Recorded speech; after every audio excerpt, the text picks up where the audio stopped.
All right, today I'm talking about Hearts and Minds, which is episode 13. This is Boone's flashback episode. It's really the only flashback episode we get for Boone. I mean, of course, he does show up in Abandoned, but that's specifically Shannon's flashback episode, but it does provide us a little more uh, background on Boone. Of course, he only gets this one flashback episode because he's gonna die in like 4 or 5 episodes. But I'd say overall this was a fine episode. I mean, again, not one of the best. I still wouldn't consider it the worst episode we got because I know Special is coming up next, which is definitely one of my least favorites of this season. I don't know what else is like. I've still got to think about other episodes that are coming. If I'm missing anything, like I think we have In Translation, which is Jin's episode, I believe. I don't know about that. Saeed has another one. The Greater Good, I believe. I don't know how good that one is. Born to Run. I think Born to Run is the penultimate of the.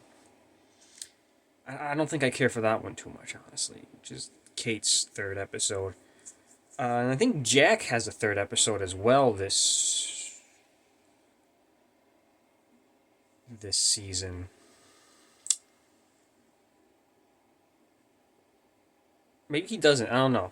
But anyway, I feel like something I said was wrong. I'm pretty sure Born to Run is. Yeah. Anyway, what I was talking about, like this episode, it was fine. It it does kind of hurt the episode. I think where a lot of the main storyline doesn't even really happen. I mean, it's real enough for Boone.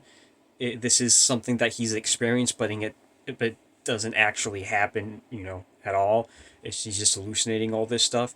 I mean, of course, the big thing for the episode is finally the introduction of the hatch. Like this is the thing that they're dealing with. You get the speech with Locke is telling Boone about Michelangelo and his father and the statue of David and stuff which if I remember correctly, I read somewhere like that whole thing was like made up, right? Like I think that whole story was completely made up.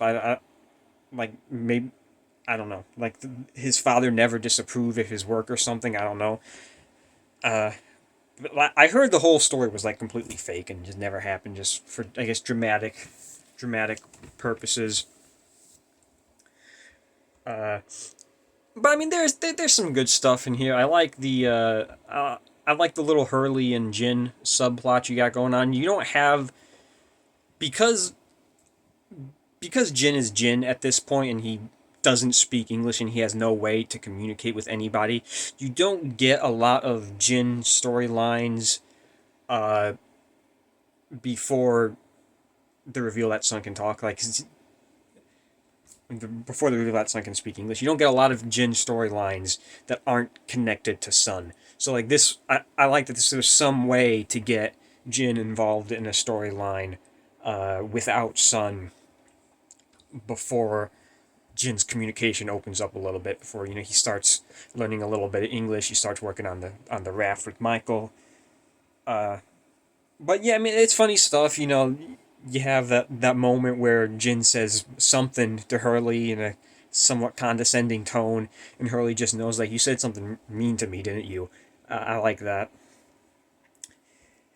You get the reveal of Sun's garden as well. You get like these little Jin and Sun subplots separated almost because you get Sun's garden introduced, and Sun accidentally slips up, and Kate ends up figuring out that Sun can speak English. So now she's like the second person to know that Sun can speak English. Which like uh, this is another strong relationship on the show, I think, as well as the Sun and Kate. Kind of like an underrated one because everything with Sun is always going to be like Sun and Jin. That's very much the focus. That's very much what the focus is going to be. And so like Sun's relationships I mean, besides Michael, who that kind of goes on the wayside, I guess would be Kate, and then she does have this friendship with Hurley as well later on in the show. Uh, but yeah, I'm trying to think of what else. Like I said, it's not the best. There's no like fault to it. It's just honestly, it's this, the last one, and the next one. It's kind of these like limbo in between episodes because we know we've got Homecoming coming up, which is like the dramatic return of Claire and this showdown with Ethan. So it's just kind of like the calm before and after the storm wedged in between these. So it's really no fault. It's the closest, these types of episodes is the closest that Lost gets to filler. I mean, it's in no way a filler episode. I think realistically, Lost has maybe just one filler episode, which when I get to considering this episode as filler, you're gonna call me crazy.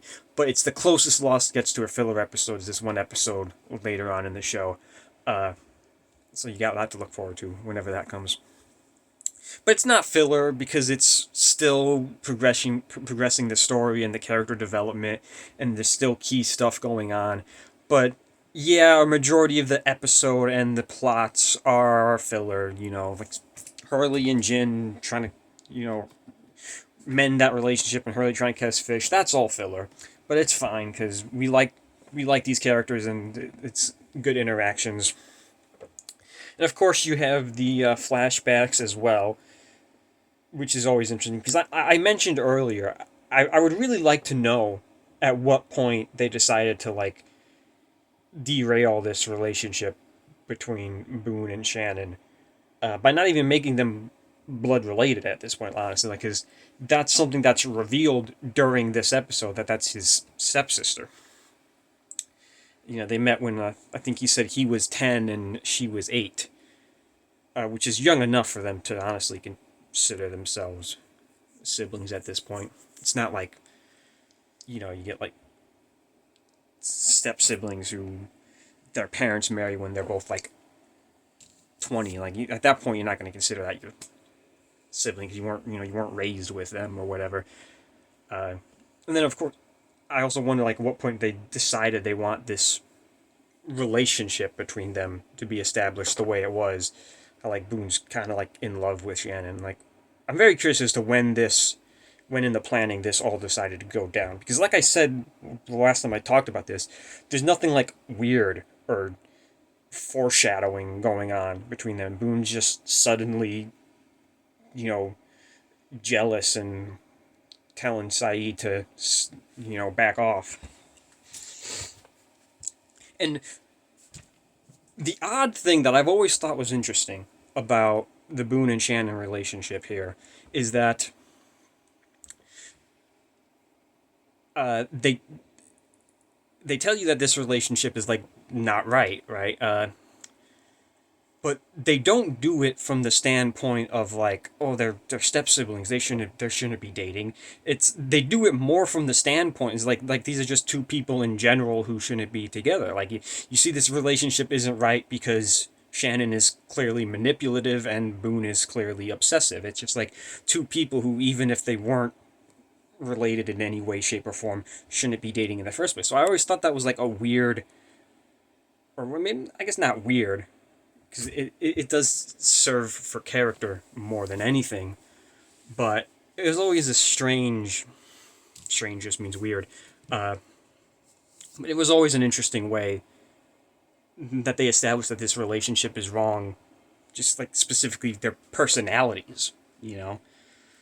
Uh, but yeah, and so up next we have Special, which again this I talk about these transitions to the episodes. Uh, I don't really see any way that this